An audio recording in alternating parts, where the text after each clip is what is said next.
نحمده ونصلي ونسلم على رسول الكريم اما بعد فاعوذ بالله من الشيطان الرجيم بسم الله الرحمن الرحيم ان الله وملائكته يصلون على النبي يا ايها الذين امنوا صلوا عليه وسلموا تسليما اللهم صل على سيدنا وشفيعنا مولانا محمد بارك وسلم صلاة وسلام عليك يا رسول الله صلى الله تعالى عليه وسلم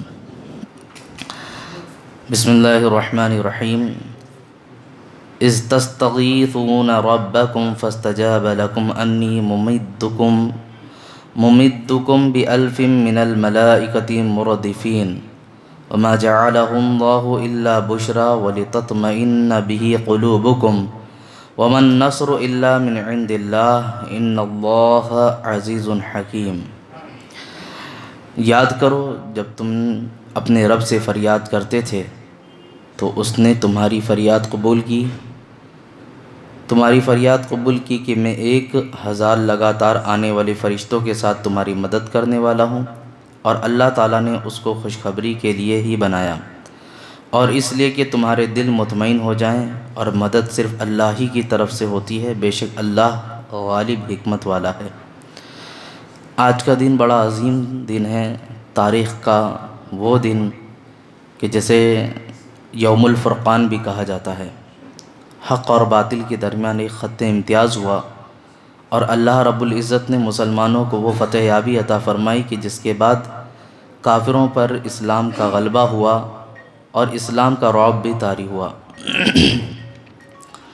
جنگ بدر اس کا نام کیوں پڑا، اس کی وجہ تسمیہ کیا ہے، میں آپ کے سامنے اس کو بھی عرض کر دوں۔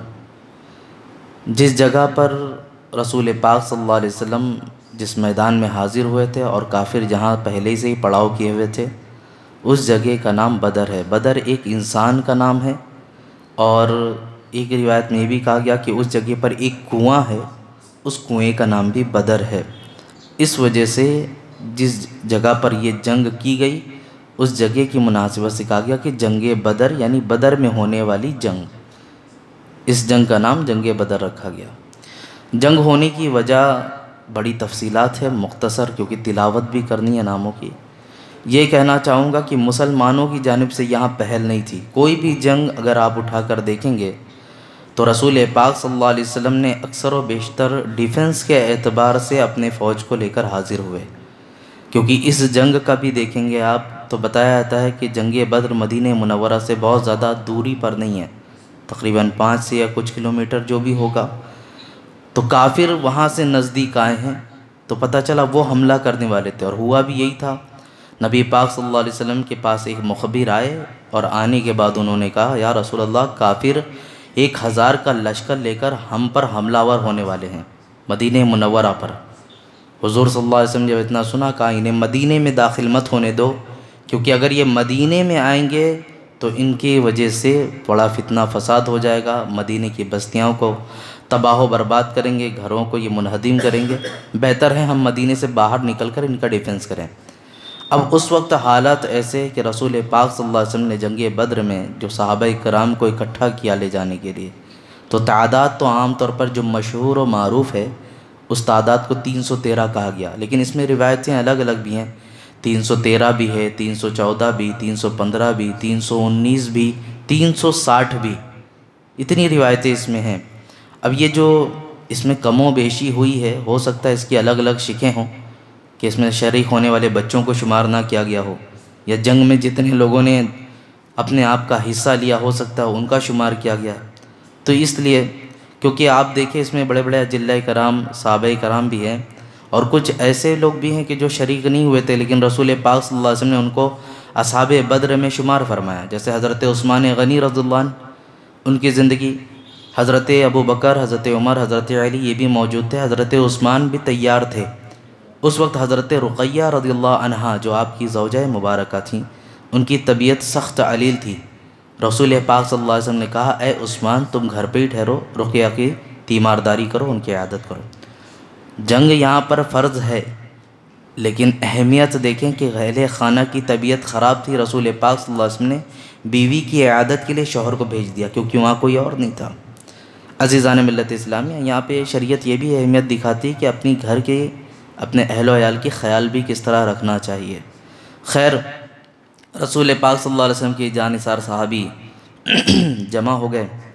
اس کے اندر دو ننھے صحابی بھی تھے، حضرت معاذ، حضرت معوذ۔ چونکہ جنگ جو فرض ہوئی اور جہاد کا جو حکم ہوتا ہے یہ بالغوں پر ہے، نابالغ پر نہیں ہوتا۔ یہ 12 سال 15 سال کے بچے یا 9 سال 13 سال کے بچے، الگ الگ ان کی عمریں بیان کی گئی ہیں۔ تو حضرت معاذ، حضرت معوذ یہ مدینے کے ایک کسان صحابی کے بیٹے تھے۔ انہوں نے سنا کہ جنگ کے لیے جانا ہے، صف لگی تھی صحابہ کرام کی، یہ بھی آ کر کھڑے ہو گئے کہ ہمیں بھی اجازت ملے۔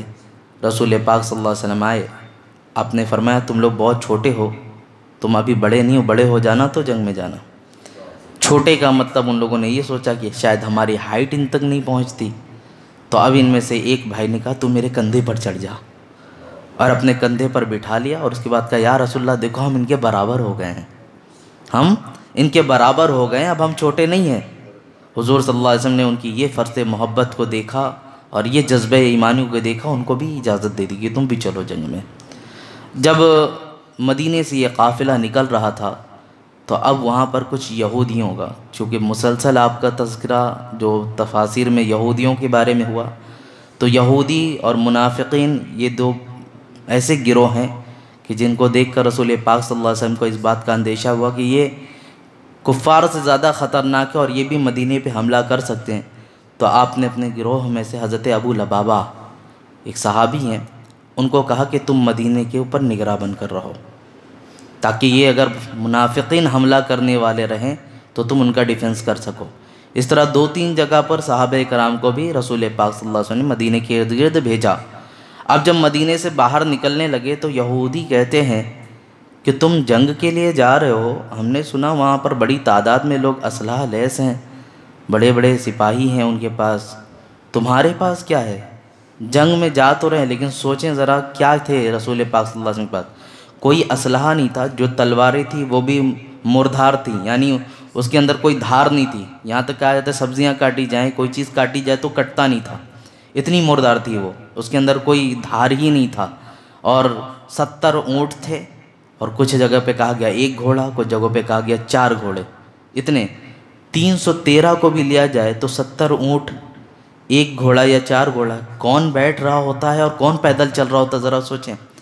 بدر کے میدان تک اس طرح ماہ سیام میں وہ لوگ گئے، اللہ اکبر۔ اس پر کچھ یہودیوں نے طعنہ بھی مارا کہ ان کے پاس تو اتنا ساری چیزیں ہیں، تم کس پر بھروسہ کیے جاتے ہو، تم کس پر بھروسے سے جا رہے ہو؟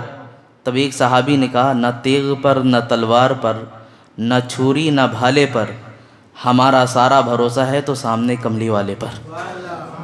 اس صحابی نے اتنا کہہ دیا کہ ہمارا جو بھروسہ ہے میرے نبی پاک صلی اللہ علیہ وسلم پر ہے اور کسی پر ہمارا بھروسہ نہیں۔ یہ توقع اور امید کے ساتھ وہ نکلے۔ جب بدر کے میدان میں پہنچتے ہیں تو کیا دیکھتے ہیں کہ ان کافروں کا پڑاؤ پہلے ہی سے ہے۔ وہاں پر ندی کے ایک کنواں تھا جو بدر کے دام پر تھا، اس کنویں کے پاس انہوں نے پہلے ہی پڑاؤ کر لیا۔ رسول پاک صلی اللہ علیہ وسلم اپنے صحابہ کرام کے ساتھ ایک زمین پر ٹھہرتے ہیں، اور ٹھہرنے کے بعد کہا کہ یہیں ہم پڑاؤ کریں گے۔ ایک صحابی آئے اور آنے کے بعد کہا یا رسول اللہ صلی اللہ علیہ وسلم، یہ آپ جو پڑاؤ کر رہے ہیں یہ وحی کے ذریعے حکم ہے یا جنگی تدبیر کے اعتبار سے ہے؟ رسول پاک صلی اللہ علیہ وسلم نے فرمایا نہیں، یہ حکم وحی نہیں ہے بلکہ یہ جنگی تدبیر کے اعتبار سے کرے۔ کہا یا رسول اللہ صلی اللہ علیہ وسلم، میرا مشورہ یہ ہے کہ اس سے ہی بڑھ کر ندی بھی پاس میں ہے، تو میں یہ چاہتا ہوں کہ اس ندی کے پاس پڑاؤ کیا جائے۔ زیادہ دور نہیں، تھوڑی پاس میں ہی تھا، ہمارا گروہ یہاں تک پہنچ جائے گا لیکن تھوڑا سا اور آگے بڑھ لیا جائے، تاکہ ندی کے پانی کا جو مسئلہ ہے، ندی کے پانی کے ذریعے کنویں میں پانی پہنچتا ہے۔ ایک بات بتائی انہوں نے، کہا کہ یہاں کے ذریعے ہی پانی ادھر جمع ہوتا ہے، تو ہم یہاں اگر روکیں گے تو کافروں کو پانی پینے سے بھی منع کر سکتے ہیں، ایک لیے پانی پینے سے بھی روک سکتے ہیں۔ تو رسول پاک صلی اللہ علیہ وسلم نے ان کے اس مشورے کو پسند فرمایا اور اس تھوڑی جگہ آگے بڑھ کر کے بھی پڑاؤ کر لیا۔ لیکن حالت ایسی تھی جس جگہ پر بھی پڑاؤ کیا وہ مٹی نہیں تھی بلکہ وہ ریت تھی، اور کافر جہاں پر پڑاؤ کیے ہوئے تھے، جہاں ٹھہرے ہوئے تھے، وہ مٹی تھی، سخت جگہ تھی جہاں ان کے گھوڑے آرام سے چل سکتے تھے، وہ آرام سے کھڑے ہو سکتے تھے۔ آپ کو بھی اگر میں کہوں آپ جاتے ہیں سمندر کے کنارے، ریت پر دوڑ کر دکھا دیں آپ تھوڑا سا ہی بھاگیں گے آپ کے پیر میں درد شروع ہو جائے گا، آپ نہیں دوڑ پائیں گے۔ اور بہت سارے جانور ہیں جو ریگستان میں نہیں چل پاتے، نہیں دوڑ پاتے تیزی کے ساتھ، بہت سارے جانوروں کا بھی حال ہے۔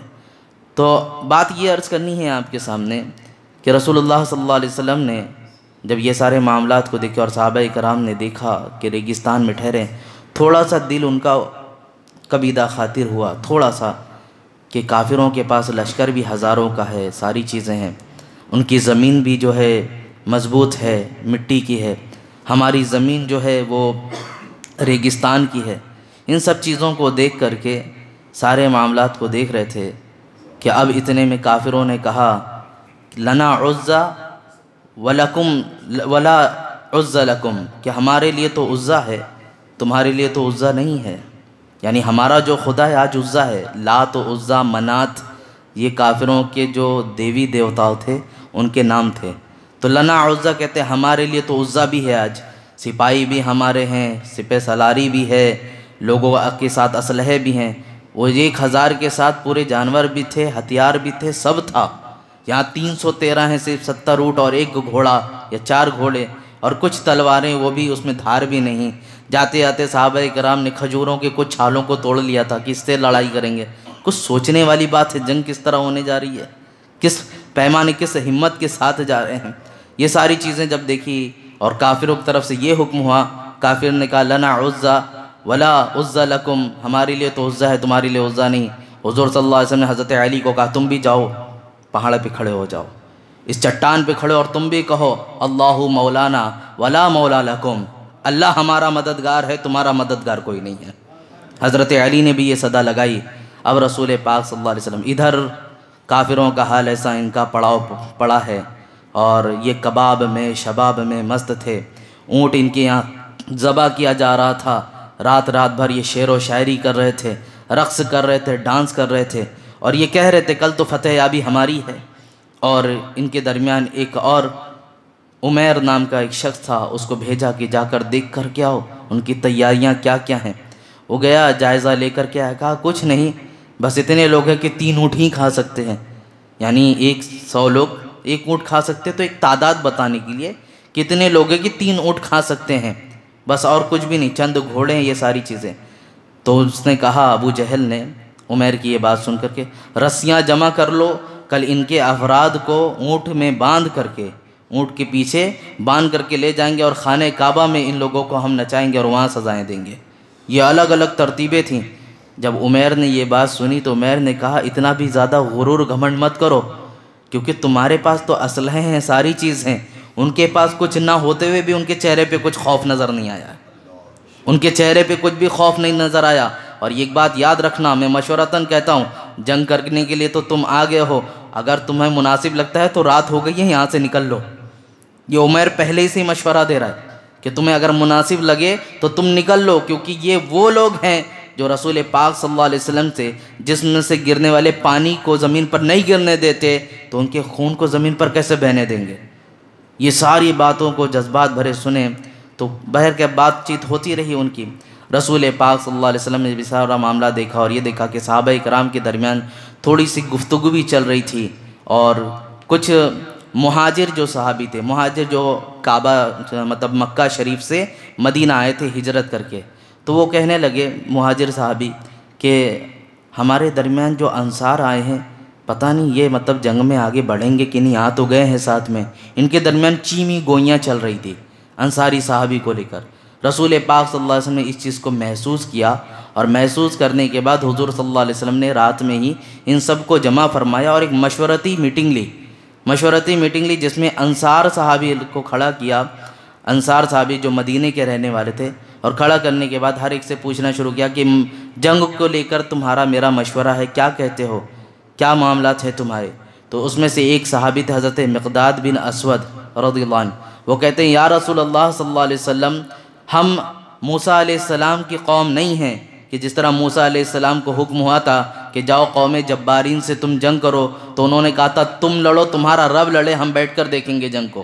تو ہم ایسے نہیں، بلکہ ہمارے جسم میں جب تک آخری خون کا قطرہ بھی رہے گا، یہ غلام آپ کے پیروں تلے جاتے رہیں گے۔ اور یہ جگہ کیا، یہ تو بدر کا میدان ہے کچھ صحابیوں نے کہا اگر ملک شام یا اس سے زیادہ کچھ مسافت بیان کی گئی اتنی دور بھی جانا پڑتا تو یا رسول اللہ یہ غلام آپ کے پیچھے پیچھے چل رہے ہوتے، اور اگر کسی چیز کا ایسا خدشہ ہے کہ کوئی چیز ہمیں مانے ہوتی ہے تو آپ جس رشتوں کو توڑ دیں گے دوبارہ ہم اس رشتے کو جوڑنے کی کوشش نہ کریں گے۔ یہ ساری باتیں کہیں رسول پاک صلی اللہ علیہ وسلم کو یہ سب سن کر بڑا خوشی ہوئی اور چہرے پہ مسرت کے آثار آئے۔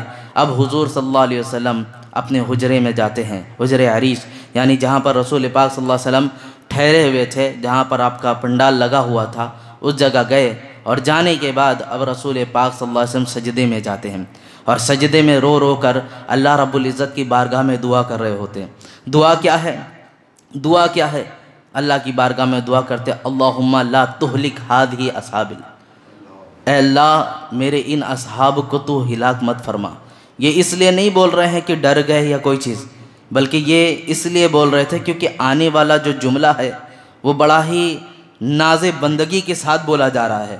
رسول پاک صلی اللہ علیہ وسلم نے اس کے آگے کیا فرمایا؟ لن تعبد ابدا، کیونکہ اگر یہ ہلاک ہو گئے تو قیامت تک تجھے سجدہ کرنے والا کوئی موجود نہ ہوگا، قیامت تک تجھے کوئی سجدہ کرنے والا موجود نہ ہوگا۔ وجہ کیا تھی؟ رسول پاک صلی اللہ علیہ وسلم کا گویا یہ بولنا تھا، یہ شاید بولنے رہا ہوگا اللہ کی بارگاہ میں کہ میں جو جتنا لے کر آیا ہوں یہ صحابہ کرام کو میرے زندگی بھر کا کل اثاثہ ہی یہی ہے۔ اب تک کی تبلیغ ہو، مکہ کی سرزمین پر جو میں نے سختیاں جھیلی ہیں، میرے پیٹھ پر اوجھڑیاں ڈالی گئی تھی، مجھے گالیاں دیا گیا تھا، مجھے پاگل کہا گیا، مجنوں کہا گیا، جتنی بھی چیزیں کی گئی میں نے دعوت و تبلیغ و اشاعت کیا۔ اے اللہ آج تیری بارگاہ میں جن بندوں کو لے کر حاضر ہوں یہی میرا کل اثاثہ ہے، اور اگر آج یہ ختم ہو گئے تو ظاہر سی بات ہے قیامت تک کوئی تجھے سجدہ کرنے والا نہ ہوگا۔ یہ اس لیے نہیں تھا کہ کوئی ایک ڈیرنگ تھی یا کوئی دھمکی والی بات تھی، یہ شان محبوبی ہے، ناز بندگی ہے، جو اللہ رب العزت کی بارگاہ میں دستے دعا کو اٹھا کر اس طرح ہاتھ اٹھا کر دعا مانگی جا رہی تھی۔ اللہ رب العزت کی بارگاہ میں یہ دعا ہو ہی رہی تھی۔ اللہ اکبر۔ دعا کا اختتام ہوتا ہے کہ بارش نازل ہو جاتی ہے، بارش نازل ہوتی ہے۔ حضور صلی اللہ علیہ وسلم نے جب بارش کو ملاحظہ فرمایا تو صحابہ کرام سے کہا کہ دیکھو یہ اللہ کی سب سے پہلی مدد آ گئی ہمارے لیے، یہ اللہ کی سب سے پہلی مدد آ گئی ہے ہمارے لیے۔ اللہ اکبر۔ یہ پہلی مدد کس طور پر؟ کیونکہ ظاہر سی بات ہے آپ کو بھی پتہ ہوگا ریت جیسی جگہ پر پانی گر جائے تو پانی جذب ہو جاتا ہے، اور وہ مٹی جو دلدلی طور پر ہوتی ہے وہ سخت ہو جاتی ہے، اور جہاں مٹی ہوتی ہے وہاں پانی گرے تو ادھر کیچڑ ہو جاتا ہے۔ تو یہ کفار جہاں پر ٹھہرے ہوئے تھے ان کی مٹی گیلی ہو گئی، ان کے گھوڑے بدکنے لگے، یہ صحیح سے کھڑے نہیں ہو پا رہے تھے، اور صحابہ اکرام کے پیر جمنے لگے تھے۔ اس لیے رسول پاک صلی اللہ علیہ وسلم نے فرمایا یہ اللہ کی پہلی مدد آئی۔ صحابہ اکرام کو تھوڑا عزم مصمم ہونے لگا، یقین ہونے لگا کہ یقیناً کل فتح یابی ہمارے ہاتھ میں ہونے والی ہے، ہم جنگ میں کچھ نہ کچھ تو آگے بڑھیں گے، کیونکہ تعداد میں کم تھے، کافر رقص کر رہے تھے، بڑے بڑے اشعار بول رہے تھے۔ اب اسی دوران رسول پاک صلی اللہ علیہ وسلم ہاتھ میں ایک چھڑی لیتے ہیں اور بدر کے میدان میں ایک جگہ پر گئے، اور جانے کے بعد آپ نے اشارہ کر کے ایک لکیر بنائی، یہاں پر کل ابو جہل مرے گا، یہاں پر عتبہ مرے گا، یہاں پر شیبہ مرے گا، یہ نشاندہی فرمانا تھا۔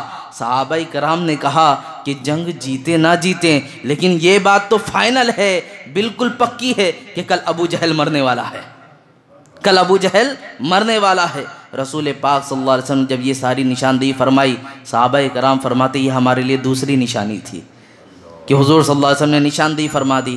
اب قرآن میں جو بات آتی ہے، جو میں نے آیت کی تلاوت کی کہ اللہ رب العزت نے فرشتوں کو مدد کے لیے بھیجا تھا۔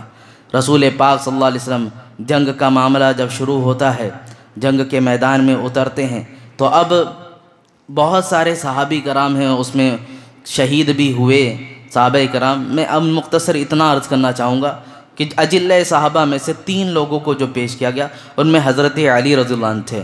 بات یہاں پہ جو عرض کرنی ہے وہ یہ کہ حضرت علی کے سامنے میں جو پہلوان تھا اس نے کیا کہا؟ اس نے کہا کہ اس بچے کو میرے سامنے مت بھیجو، کیونکہ بدر کے موقع پہ حضرت علی رضی اللہ عنہ کی عمر غالباً 24 یا 25 سال تھی، اس سے زیادہ نہیں تھی، 24 یا 25 سال تھی۔ تو ایک کڑیل نوجوان تھے، سامنے ایک ہٹا کٹا نوجوان پہلوان بھی تھا۔ عزیزان ملت اسلامیہ، جب اس نے کہا کہ یہ بچے کو میرے سامنے لائے ہو، کسی بڑے کو بھیجو میرے مقابلے کے لیے، حضرت علی نے کہا پہلے محمد کے غلاموں میں سے جو بچے ان سے تو نپٹ کر دکھا دے، پھر بڑوں کی بات کرنا، تو پھر بڑوں کی بات کرنا۔ یہ کون ہے؟ یہ وہی حیدر کرار ہیں کہ جب مرحب جنگ خیبر کے موقع پر یہ تانے مار رہا تھا، مرحب وہ ہے کہ خیبر جانتا ہے کہ میں 1000 جوانوں کی طاقت رکھتا ہوں، لیکن اسی مرحب جب وہ اپنے سر پر لوہے کی ٹوپی بھی پہنا ہوا تھا، ساری چیزیں تھیں، حضرت علی رضی اللہ عنہ نے ذوالفقار حیدری لہراتے ہوئے جب ماری تھی تو اس لوہے کی ٹوپی کٹتے ہوئے سینے تک ذوالفقار حیدری گئی تھی۔ یہی تو حضرت علی ہیں عزیزان ملت اسلامیہ۔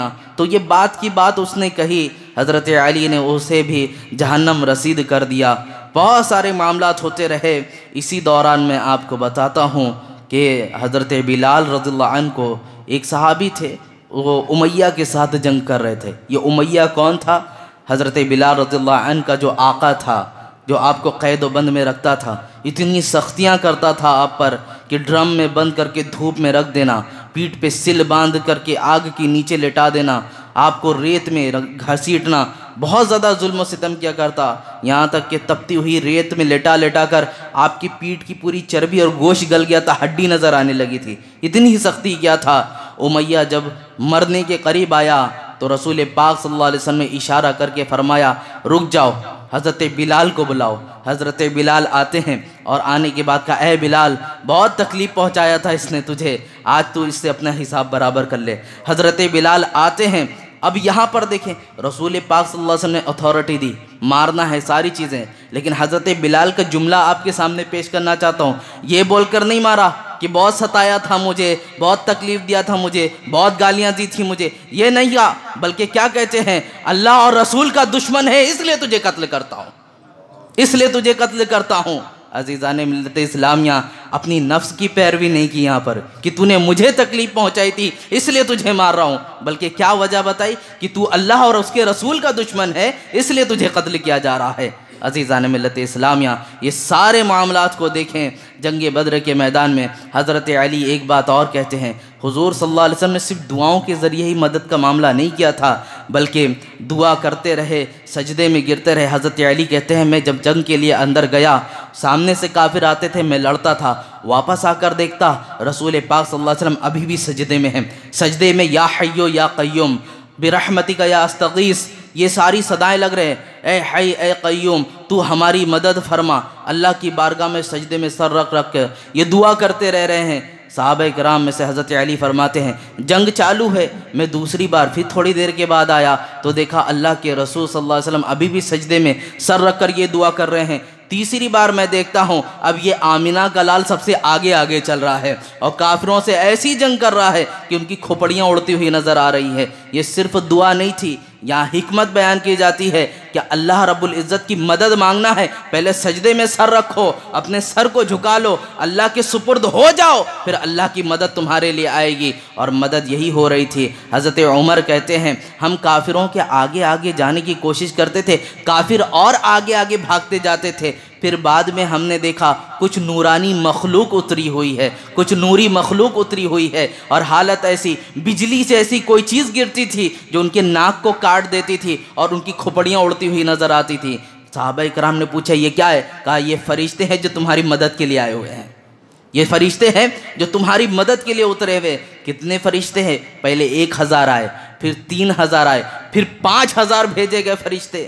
اور آج بھی بتاتے ہیں، ہم نے بھی دیکھا ہے ویڈیوز وغیرہ میں، آپ نے بھی دیکھا ہوگا بدر کے میدان میں پہاڑیاں سب جگہ ہیں، جس جگہوں پر فرشتوں کا نزول ہوا تھا وہ آج بھی بالکل ریگستان جیسا ہو گیا، اور اتنا خوبصورت وہ پہاڑ دکھتا ہے، آج بھی وہاں پہ نورانیت نظر آتی ہے۔ تو میرے عزیزوں، یہ ساری چیزیں ہونے کے بعد، فرشتوں کی مدد کو دیکھنے کے بعد، یہی وجہ تھی کہ یہاں لکڑیوں کے ساتھ یہ لکڑیوں سے مار رہے ہیں، وہ تلوار سے تھے، تلوار سے اتنا اثر نہیں ہوتا تھا جس طرح لکڑیوں سے ان کی گردنیں اڑتی نظر آئی تھیں۔ یہ فرشتوں کی حمایت تھی، اللہ نے مدد کے لیے بھیجا تھا۔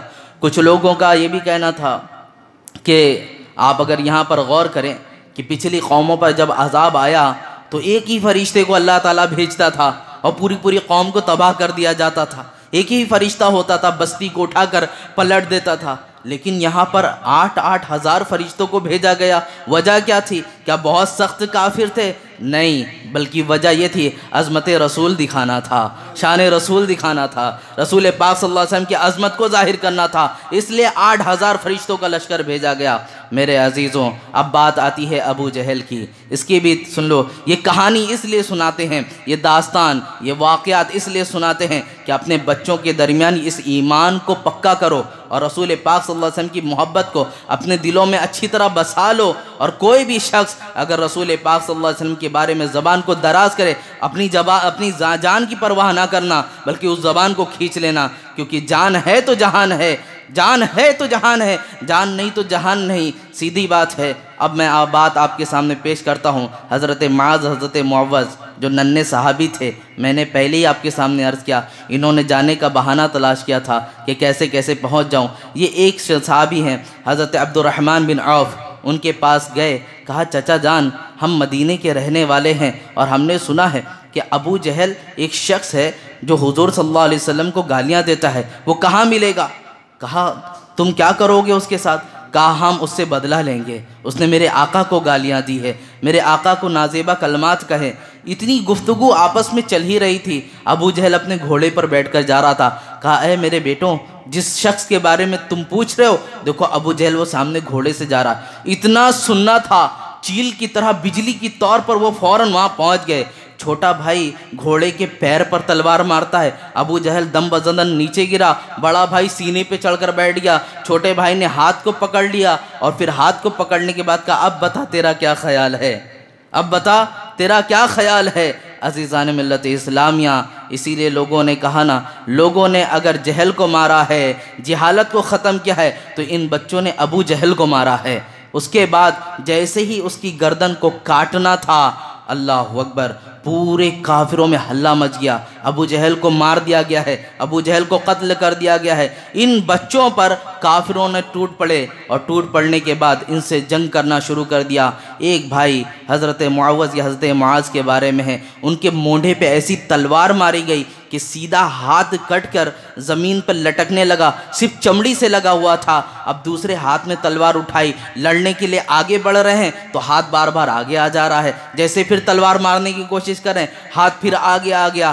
آپ نے اس ہاتھ کو اپنے پیر کے نیچے دبایا اور کس کے کھینچ دیا، کہا اس ہاتھ کی مجھے ضرورت ہی نہیں جو اللہ اور اس کے رسول کے لیے کام نہ آئے، اس ہاتھ کی مجھے ضرورت ہی نہیں۔ عزیزان ملت اسلامیہ، یہ جذبہ ایمانی تھا ان لوگوں کا، یہ جذبہ ایمانی تھا۔ بہرکیف اللہ رب العزت نے مسلمانوں کو فتح دی، 70 کافر مارے گئے اور 70 گرفتار ہوئے تھے، 70 کافر مارے گئے تھے اور اسی تعداد میں 70 گرفتار بھی ہوئے تھے۔ مسلمانوں کا جو نقصان ہوا تھا وہ 13 صحابہ کرام شہید ہوئے تھے اور ایک صحابی کچھ دیر بعد تھوڑی دور سفر کر کے، ان کے حضرت حارث غالباً نام ہے ان کا، ان کی بھی شہادت ہوئی تھی۔ تو بات یہ عرض کرنا، ان 14 لوگوں میں 2 صحابی تو ننھے حضرت معاذ، حضرت معوذ بھی تھے۔ یہ 14 لوگوں کی شہادت ہے اور یہاں 70 لوگ۔ ذرا بتاؤ کون سا اسلحہ تھا، کون سی ایسی توپ، کون سی ایسی غن تھی، کیا چیز لے کر گئے تھے اپنے ساتھ، کون سا ایسا ان کے پاس بہت بڑا پاور تھا؟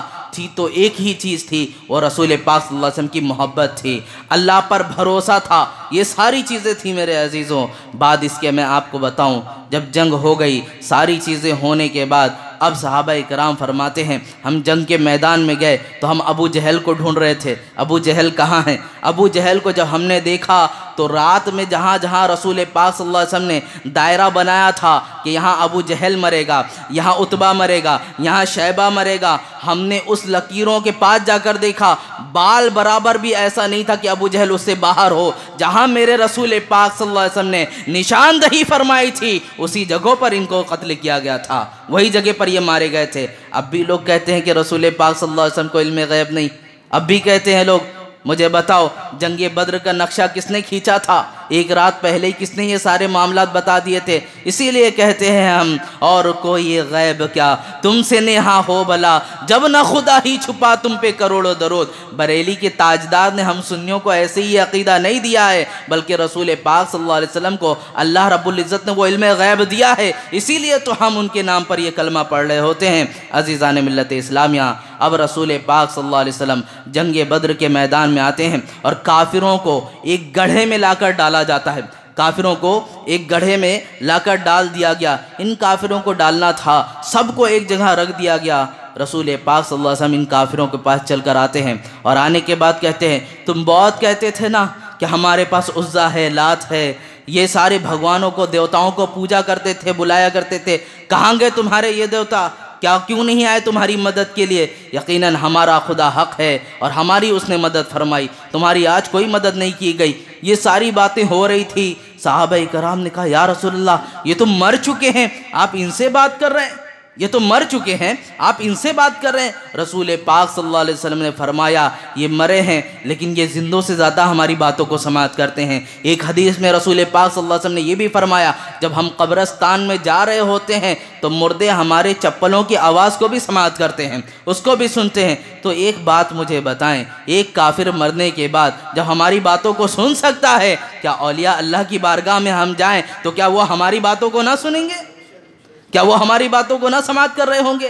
تو یہ بنائے ہوئے ڈھکوسلے لوگوں کے ختم کریں، اور جو عقیدہ مدینے کے تاجدار کے حوالے سے بریلی کے تاجدار نے دیا ہے اس کو اپنانے کی کوشش کریں۔ عزیزان ملت اسلامیہ، یہ جنگ بدر کا موقع ہوا، کافروں کو گرفتار بھی کیا گیا، اس میں حضرت عباس بھی تھے، حضرت عباس بھی تھے۔ ان کے بارے میں کہا جاتا ہے یہ بدر میں آنے سے پہلے اپنی بیوی ام الفضل کو اشرفیوں کی ایک تھیلی لیتے ہیں اور لینے کے بعد کہتے ہیں یہ اشرفیوں کی تھیلیاں ہیں، اس کو لے لو، ان میں سے فلاں اشرفیاں، اتنی اشرفیاں، اس کو دینا، اس کو دینا، اس کو دے دینا، یہ ساری چیز ہے، اگر میں آیا تو صحیح ہے، نہیں تو یہ امانت کے طور پر تمہارے پاس ہے۔ ام الفضل آپ کی بیوی تھی، انہوں نے کہا ٹھیک ہے۔ جنگ بدر ہوئی، آپ نے دیکھا ان کو گرفتار کر کے لایا گیا، صحابہ کرام سے مشورہ لیا جا رہا تھا کہ ان کے ساتھ کیا کیا جائے، کون سا سلوک کیا جائے۔ رسول پاک صلی اللہ علیہ وسلم مشورہ لے رہے تھے، کچھ صحابی نے کہا یا رسول اللہ انہوں نے بہت ستایا ہے، بڑی تکلیف دی ہے، ان سب کو قتل کر دیا جائے۔ کئی سارے مشورے ہوئے تھے، رسول پاک صلی اللہ علیہ وسلم کی بارگاہ میں حضرت ابوبکر صدیق رضی اللہ عنہ نے کہا کہ یا رسول اللہ ان سے کچھ فدیہ لیا جائے اور ان کو چھوڑ دیا جائے، فدیہ لیا جائے اور ان کو چھوڑ دیا جائے۔ حضور صلی اللہ علیہ وسلم نے اس مشورے کو پسند فرمایا، سب فدیہ دے دے کر جن کے پاس تھے وہ رہائی حاصل کر رہے تھے۔ اب حضرت عباس، یہ جو عباس ابھی ایمان نہیں لائے ہوئے تھے، حضرت عباس آتے ہیں اور آنے کے بعد کہا یہ چچا بھی تھے حضور صلی اللہ علیہ وسلم کے، کہا چچا فدیہ دے دیں اور رہائی حاصل کر لیں۔ کہا میرے پاس کہاں پیسے ویسے ہیں، میرے پاس کہاں رقم ہے، میں تو ایسے ہی غریب تریب انسان ہوں۔ خوب بہانے ٹال مٹول چلتے رہے۔ رسول پاک صلی اللہ علیہ وسلم نے کہا چچا جان ان تھیلیوں کے بارے میں کیوں نہیں بتاتے جب جنگ بدر میں آنے سے پہلے آپ نے اپنے بیوی ام الفضل کو دیا تھا؟ حضور صلی اللہ علیہ وسلم نے کہا اتنا سننا تھا، حواس باختہ ہو گیا حضرت عباس کہ اس کمرے میں تو میرے اور میری بیوی کے علاوہ تیسرا کوئی نہیں تھا، ایسا بھی نہیں کہ کسی نے آ کر بتایا ہو۔ پکا کہا آپ الغیب داں رسول ہیں اور اللہ حق ہے، اللہ سچ ہے۔ یہ سنتے ہی حضرت عباس پہ راشا ہو گیا تاری کہ پیغمبر تو رکھتا ہے دلوں کی بھی خبرداری۔ فوراً کلمہ پڑھا اشہد ان لا الہ الا اللہ و اشہد انک محمد رسول اللہ صلی اللہ علیہ وسلم، اور مشرب اسلام ہو گئے۔ عزیزان ملت اسلامیہ،